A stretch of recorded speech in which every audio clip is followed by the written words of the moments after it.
Assalamualaikum warahmatullahi wabarakatuh. Alhamdulillahirabbil alamin wassalatu wassalamu ala asrofil anbiya'i wal mursalin sayyidina wa maulana Muhammadin wa ala alihi wa sahbihi ajma'in, amma ba'du. Yang saya hormati bapak-bapak, ibu-ibu yang dirahmati oleh Allah Subhanahu wa taala. Pertama-tama marilah kita panjatkan puji syukur kita kehadirat Allah Subhanahu wa taala yang telah mengumpulkan kita di majelis ini dalam keadaan sehat lahiran wa batinan. Mudah-mudahan kita dipertemukan di surganya Allah Subhanahu wa taala dan dikumpulkan bersama para kekasih Allah di surganya Allah Subhanahu wa taala. Amin amin ya rabbal alamin. Kedua kalinya salawat dan salam semoga tetap tercurahkan pada junjungan kita Nabi Muhammad sallallahu alaihi wasallam yang kita harapkan syafaat-syafaatnya. Mudah-mudahan kita semua mendapatkan syafaatnya baginda Nabi Muhammad sallallahu alaihi wasallam, baik dalam kehidupan di dunia ini, lebih-lebih di kehidupan akhirat nanti. Bapak-bapak, ibu-ibu yang dirahmati oleh Allah, sebelum kita masuk pada hikmah yang nomor 60, mari kita baca Al-Fatihah, dikhususkan bagi muallif kitab Imam Ibnu Athaillah As-Sakandari. Mudah-mudahan kita dengan mempelajari kitab hikamnya dapat mendekatkan diri kepada Allah Subhanahu wa taala dan kita diakui sebagai hambanya yang selalu ditentukan oleh Allah Subhanahu wa taala. Ala dini awala kulli niyatin sholihah. Al-Fatihah.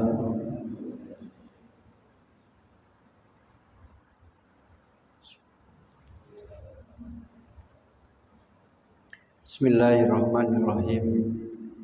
Qala al-musannif rahimakumullah ta'ala wa nafa'ana bihi wa bi ulumihi wa maddana bi madadi wa asrari fid dharain amin. Imam Ibnu Athaillah berkata, Daud ma basakot aksonu dulli illa ala bidri tomain. Simple. Hikmah yang nomor 60 ini sangat simple, tapi sangat penting untuk kita hari ini. Masa bakot tidak mungkin tumbuh aksonudulih, dahan-dahan. Jadi Imam Ibnu Athaillah itu mau mengilustrasikan seperti pohon. Aksonudulih, dahan-dahan kehinaan, illa ala bidri tomain, kecuali di atas benih ketamakan. Tomak.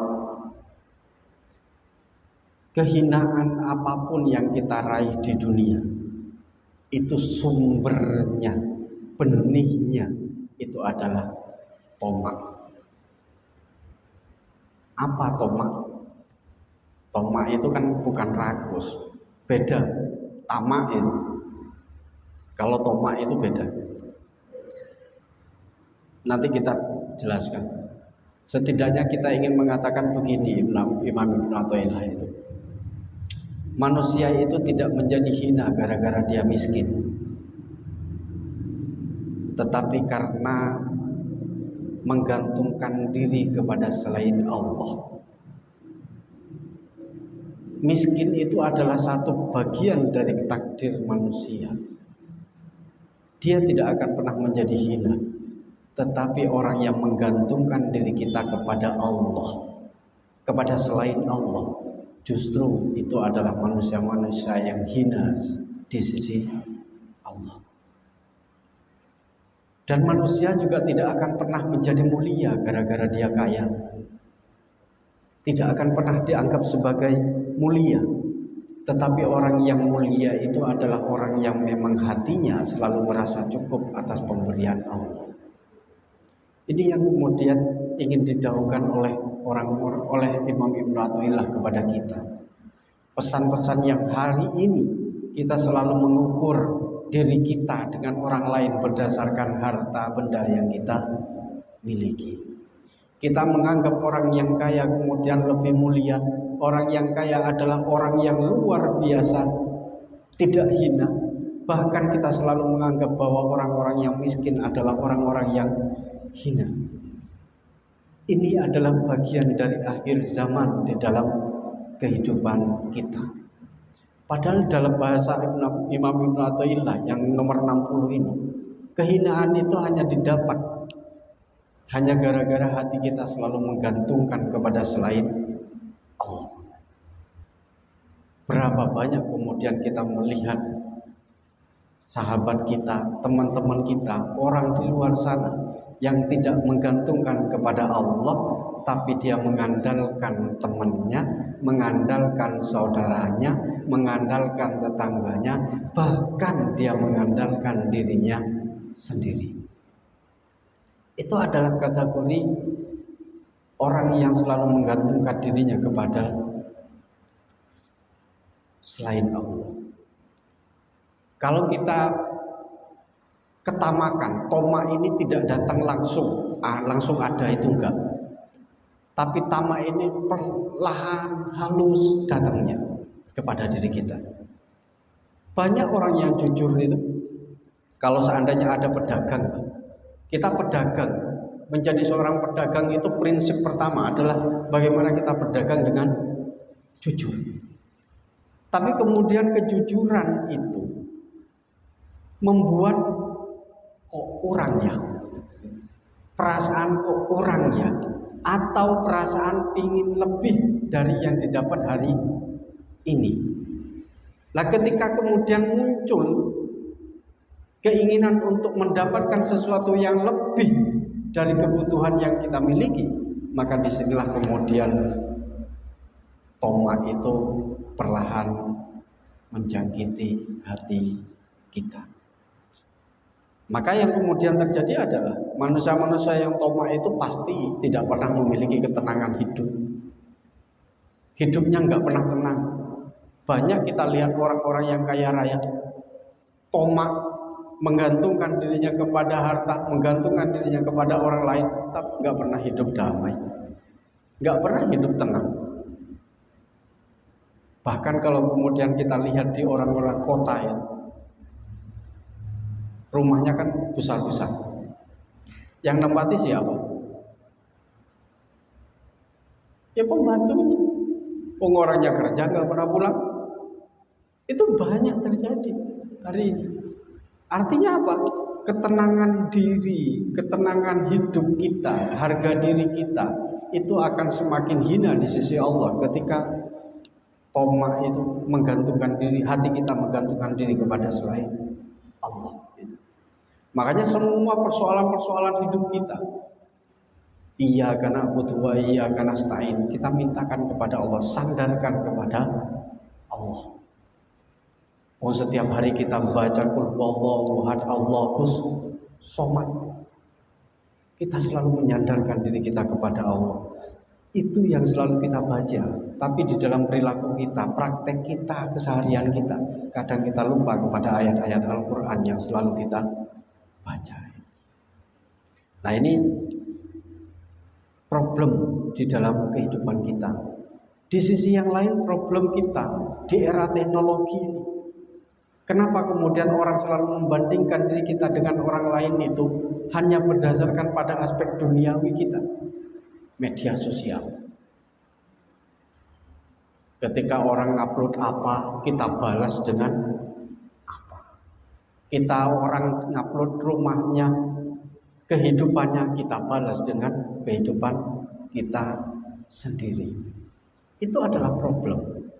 Maka yang memicu ketamakan itu, salah satunya di dalam kehidupan hari ini adalah gaya hidup dan juga media sosial yang selalu pamer terhadap apa yang telah kita raih. Itu problem dalam kehidupan kita. Makanya kurangilah, kita bukan tidak boleh bermain media sosial, tapi kurangilah kita menampilkan sesuatu yang tidak ada gunanya di dalam media sosial itu. perbaiki hidup kita. Hari ini kalau kita lihat, mencari orang yang merasa cukup terhadap takdir Allah, pemberian Allah, itu seperti kita mencari jarum di tumpukan jerami. Sangat sedikit. Pemberian Allah itu tidak akan pernah la yukallifullahu nafsan illa usaha. Pemberian Allah itu pasti sesuai dengan kebutuhan-kebutuhan yang kita miliki. Kebutuhan kita apa? Ya Allah pasti akan memberikannya. Pasti itu.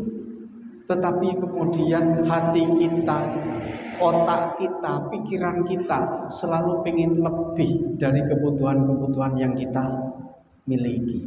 Dan itu yang kemudian menjadi salah satu alasan kenapa tamak itu dalam bahasa Indonesia itu ada di dalam diri kita. Nah itu di sisi yang lain kemudian ambisi. Manusia itu selalu memupuk ambisinya. Jadi kalau kita punya sepeda motor saja, satu, pinginnya dua kan? Punya rumah satu, pinginnya, kalau istri satu, apa sulit yang bisa jawab?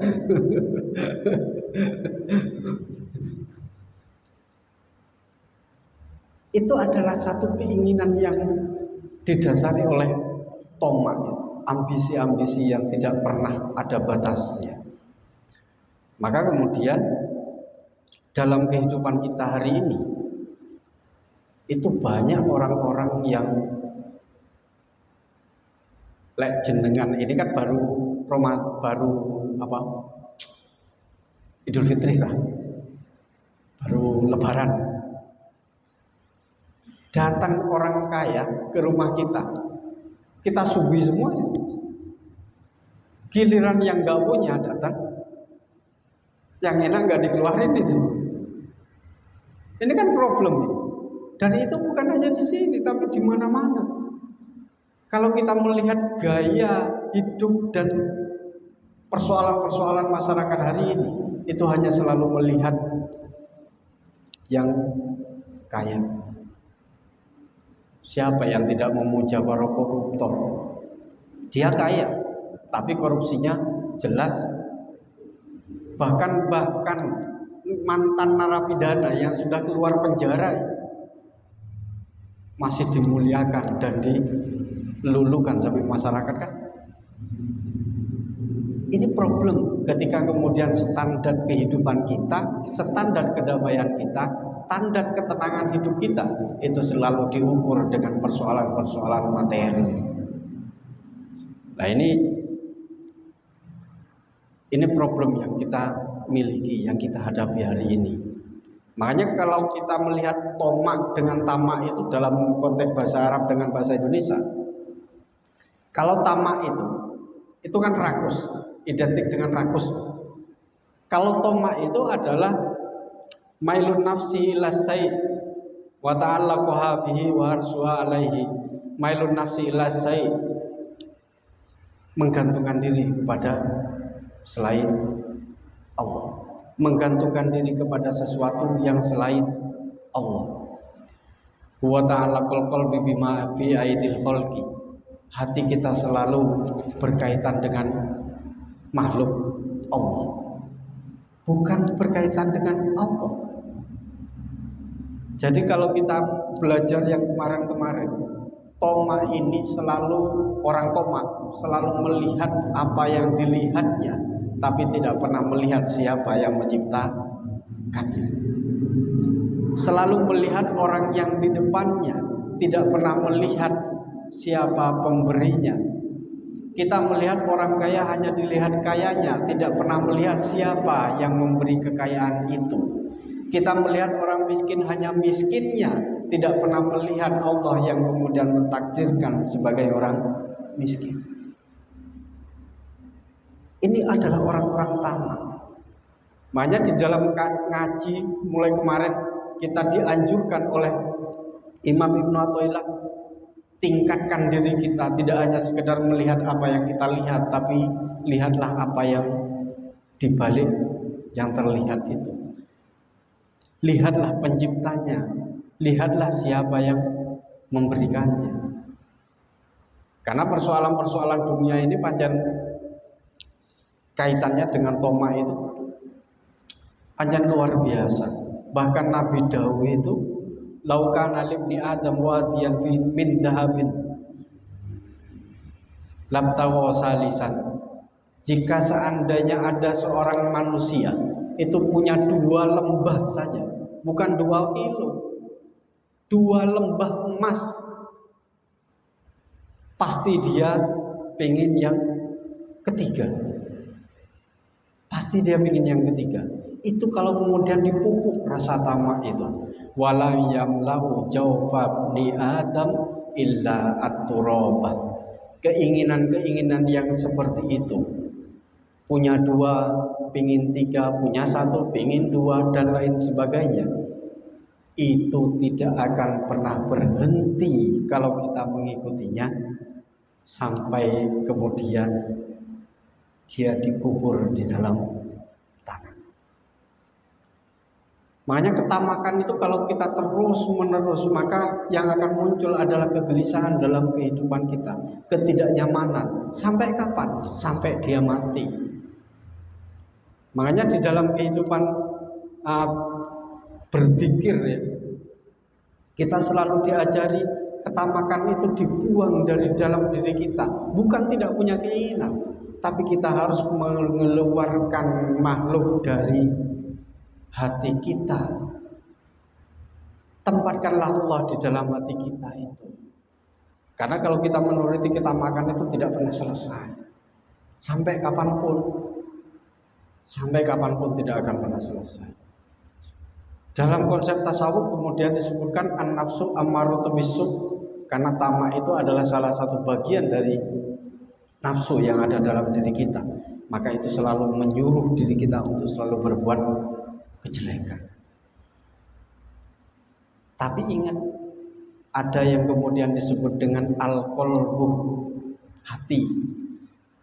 Hati itu apa? Tempatnya kita merasa cukup.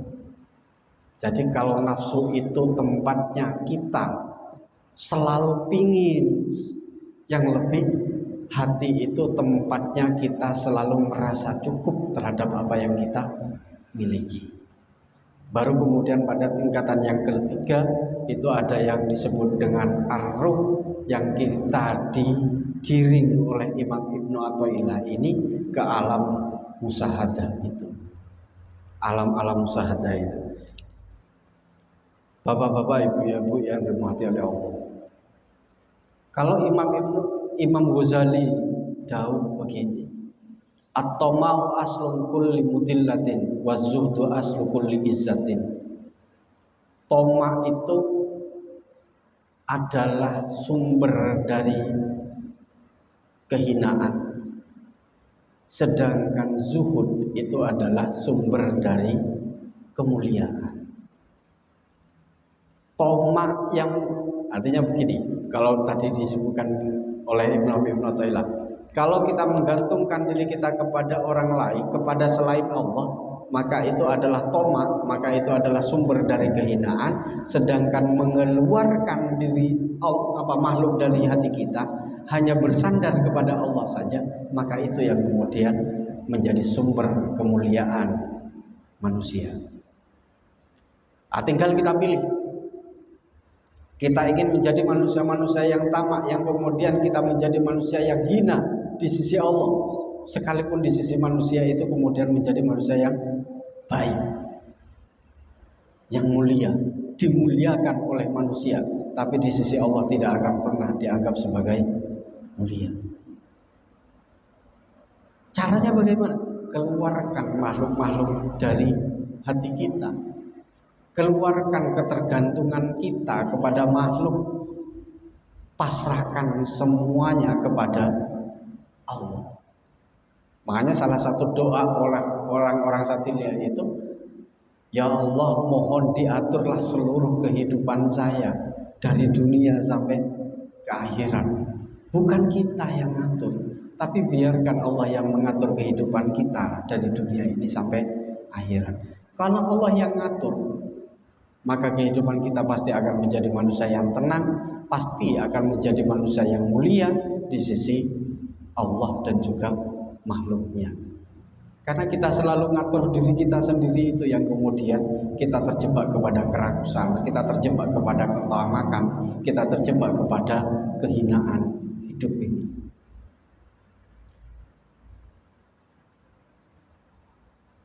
Maka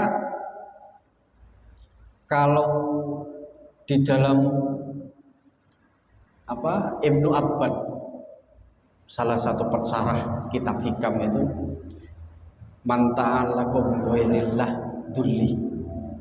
Jadi sama, orang yang menggantungkan hatinya kepada selain Allah itu akan menjadi hina. Sedangkan Ahmad Syaruk itu ngomong at-tama'u yadullun nafsi.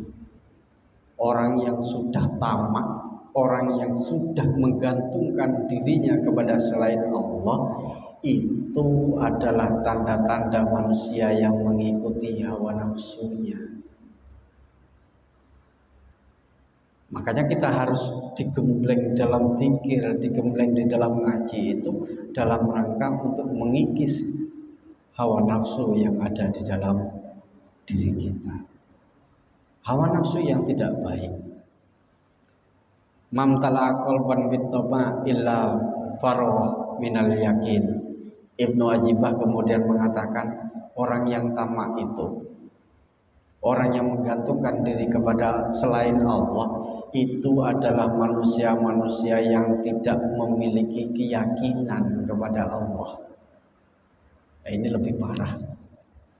Ibnu Ajibah selalu bilang ini, tomak itu menggantungkan diri kepada orang lain, menggantungkan diri kita kepada diri kita, kekuatan kita, kehebatan kita, itu adalah tanda bahwa kita tidak memiliki keyakinan kepada Allah. Nah, ini di dalam Ibnu Ajibah yang kemudian disempurnakan oleh Ibnu As-Sarqawi itu, at-tamau hijabun bainal abdi wa rabbah. Kalau tomak ada di hati kita, masih ada makhluk di hati kita, itu akan menjadi hijab, menjadi tirai, penghalang antara diri kita dengan Allah. Kalau itu penghalang di antara kita dengan Allah, bagaimana kemudian kita berdoa kepada Allah? Bagaimana kita meminta selamat kepada Allah? Bagaimana kita menghadap kepada Allah Subhanahu wa Ta'ala jika hati kita masih dipenuhi dengan ketergantungan kita kepada makhluk? Ini yang kemudian tidak pernah disadari oleh orang-orang. Syukur-syukur tahu-tahu kemudian ketika dia berdoa tidak diijabah oleh Allah, yang kita marah kepada Allah. Padahal hati kita penuh dengan manusia, hati kita penuh dengan selain Allah, dan itu menjadi hijab antara diri kita dengan Allah itu. Maka Kiai Soleh Darat kemudian tahu bahwa qanaah itu adalah satu jalan untuk menghindari tamak itu. Merasa cukup berapapun yang kita miliki, apapun yang kita miliki, anggaplah itu adalah bagian dari pemberian Tuhan yang terbaik kepada diri kita. Jangan bertanya kenapa saya dikasih sedikit, tapi terimalah apa yang kemudian diberi Allah kepada diri kita. Apakah itu cukup? Yakinlah bahwa itu semua akan cukup, karena Allah tidak akan pernah membebani makhluknya di luar batas kemampuannya itu. Bapak-bapak, ibu-ibu yang dirahmati oleh Allah, mulai hari ini kita bertanya, apa yang kemudian membuat kita hina di sisi Allah? Jangan Gak usah mementingkan hina kita di depan manusia. Apa yang kemudian membuat kita hina di sisi Allah, itu yang kemudian harus ada di dalam diri kita. Bukan kekurangan, Pak. Bukan kekurangan harta, bukan kekurangan uang, bukan kekurangan jabatan, bukan kekurangan itu. Tapi ketika hati kita sudah mulai menghindari Allah dan menggantungkan diri kita kepada selainnya, maka saat itulah kita akan menjadi manusia yang hina. Jangan pernah takut dikatakan hina oleh manusia, tapi takutlah bahwa kita hina di sisi Allah Subhanahu wa taala. Bapak-bapak, ibu-ibu yang dirahmati oleh Allah, mungkin itu yang bisa disampaikan di dalam makalah yang 60 yang sangat singkat ini. Nanti kita di 61 kita akan bahas kenapa sebab dari ketamakan itu apa, selain menggantungkan diri kepada selain Allah itu.